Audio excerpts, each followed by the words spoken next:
Okay, finally we are at question 9, which is probably the most challenging question to date. For this question, you are not given the molecular formula of the products that you're supposed to elucidate. So this actually increased the difficulty level by quite a bit. But nonetheless, you are given quite a bit of clue, so we can slowly work on them. Okay, so first of all, you were told that your epibetidine, okay, which is an alkaloid, could be prepared from starting material K. Okay, so if you take a look at K and epibetidine, right, both share a common structural features, which is what we call a chloropyridinal ring. Okay, so meaning a pyridine with a chloro group attached to it, and then the other end of the pyridine is attached to another group. Okay, and you were explicitly told that your compound L, okay, could also be a starting material. Okay, so in that case, can I then say that L also contains this? Of course, this is a very far-fetched assumption, and it might not be valid in most situation in real life lah. But for a question setting, if you look at the whole question, right, without giving you any extra clue besides the mass spec and then the IR and then followed by the NMR, right, you can't really move forward too much without uh starting with any good assumptions. Okay, so in this case, I would like to assume, which is a hypothesis I need to make at this stage, right? I would like to assume that my compound L contains the chloropyridinal ring as a potential structural features. I need to start to work somewhere lah. And take note that I have a chloro group here. Okay. Now, the simplest way to go around doing things, of course, is to follow the way the information is being given to you lah. So if you look at your mass specs, you realize three very beautiful sets of numbers. Okay, 245, 247, and 249. You were explicitly told that 245 is the molecular ion peak. So if you do a quick count in the ratio, right, you realize it's actually a very nice 961. 961 actually sort of tells you that my unknown maybe contains two chloro groups, of which earlier on we assumed that we have a chloropyridinal ring. So that means that the other fragment, which is the unknown R, also contains a chloro group. So you could make that kind of assumption. And then if you were to actually move on to the other side where 168, 166, you realize the ratio is a very nice 3:1 ratio. So that means that after the fragment has been taken off, right, you are left with a cation fragment, okay, that has a chlorine group attached to it. Yeah. So again, this is actually quite a important clue, because without this clue, you wouldn't know what fragment is being chopped off and what. Okay, and then after that, from the other side, 63 and 65, you realize that this is also 3:1. So again, this is also likely to be a fragment which is a cation that is being detected that also contains a chloro group.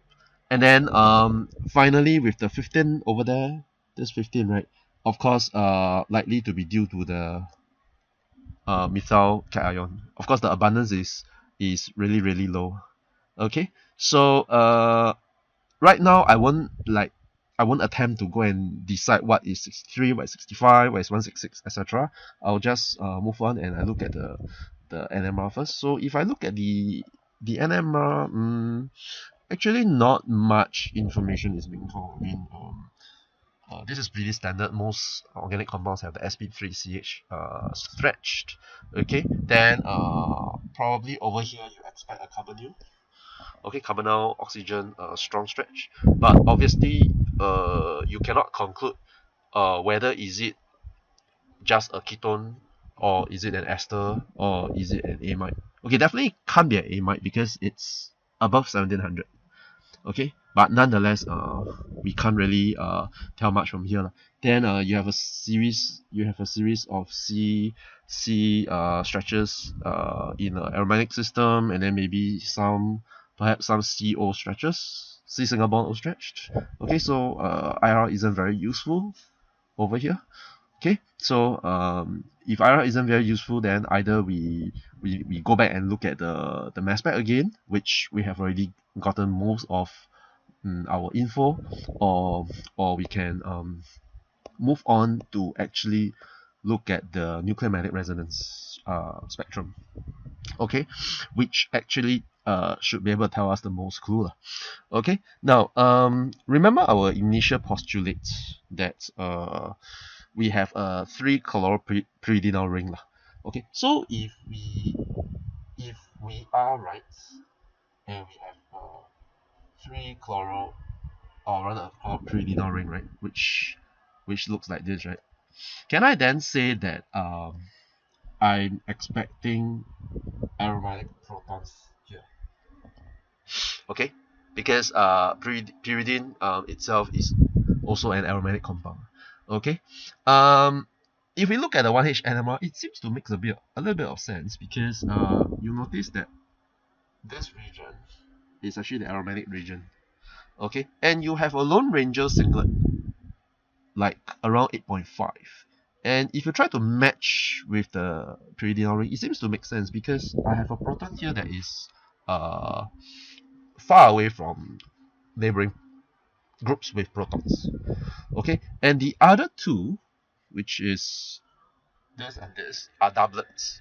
Okay, which I think I can easily relate to these two protons because they are next to each other, so they split each other up. Okay, so I think with this being said, right, you should feel a little bit safer already at this stage, because our initial assumption seems to make a little bit of sense. Okay, just that of course there are a lot more things we can postulate lah, but at this stage I think we are on the right track. Okay, and of course I'll just call the other part R, because I don't know what's R. Okay, now then the next thing that we probably want to jump into, depending on your preference as well, so there's no hard and fast rule, is I noticed that there are two very diffused peaks above 6 but slightly below 7. If you take a look at your data booklet, this actually corresponds to the phenolic protons lah. Okay, this actually corresponds to phenolic protons, meaning protons directly bonded to sp2 hybridized carbon. Okay, or layman's term, CC double bond. Okay, so in that sense, could I potentially have a CC double bond?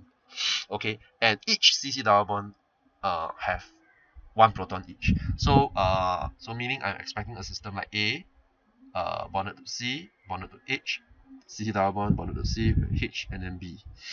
Okay, and each of these H is next to each other, and then they split each other out into doublets each. You can some of you might be wondering, how come I can't have something like this lah?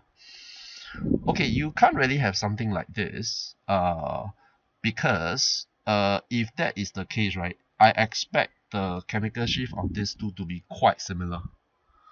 Okay, but if they are in that sense either cis or trans to each other, their chemical shift is influenced by the nature of group A and group B. Okay, a lot more.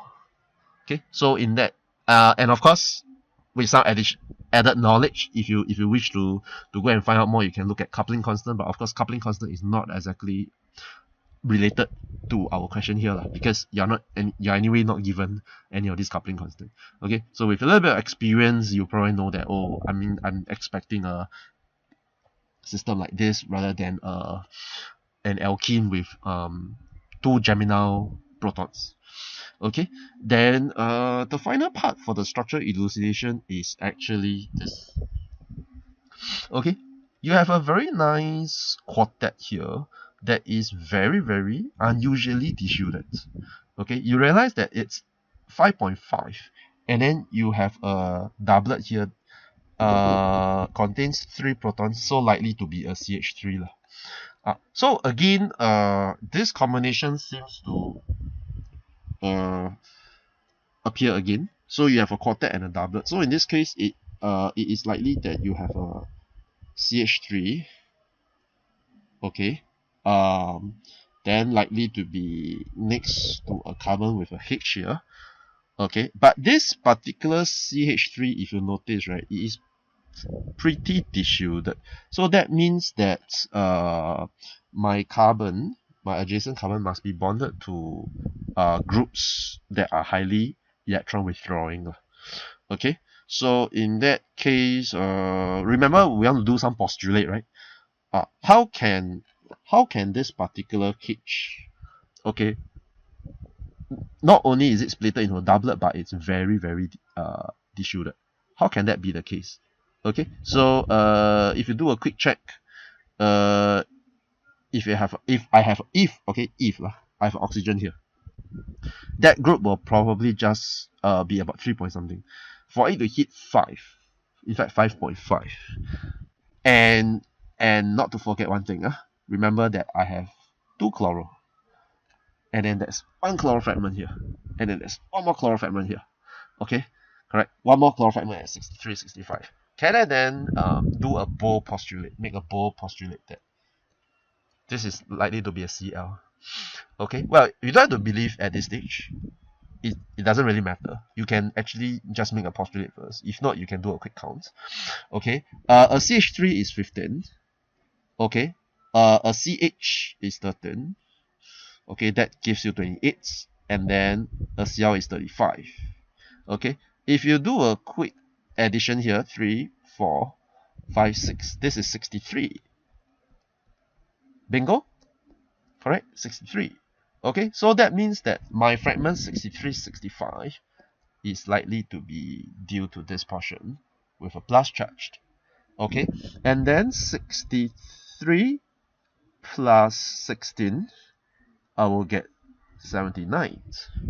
Okay, and then if I take 245, okay, I take 245 minus 79.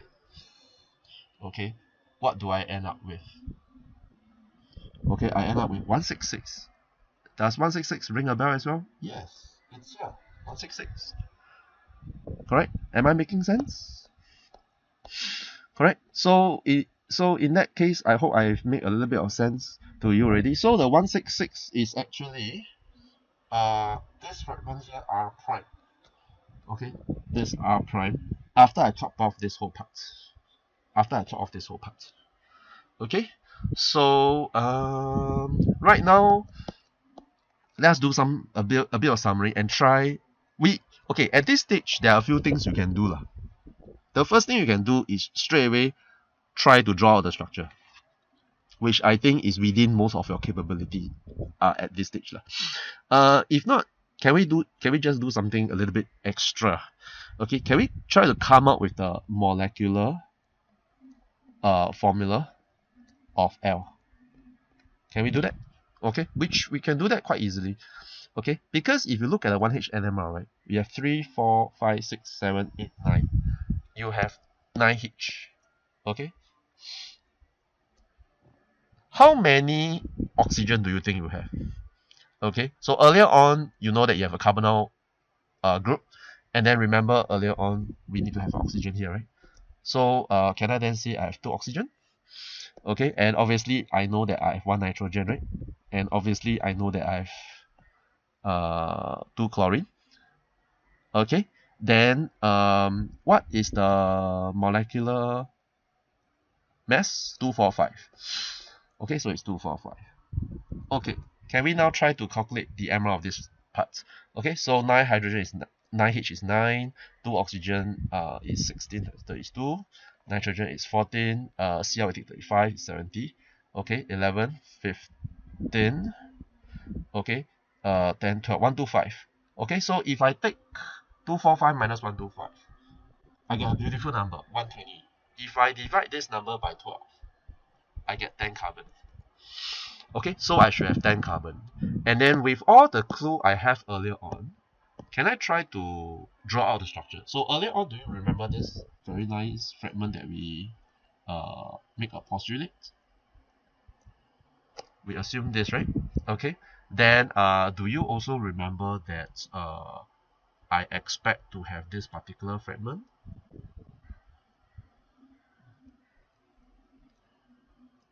And then maybe an O. Okay, I expect to have this fragment, right?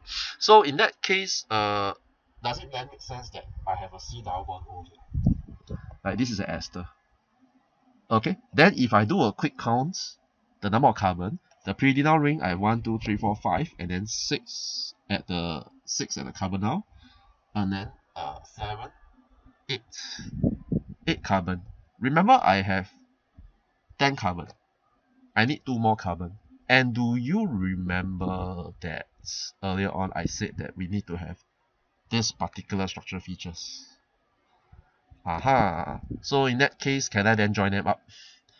Okay, so this is likely to be the bridge between this and this.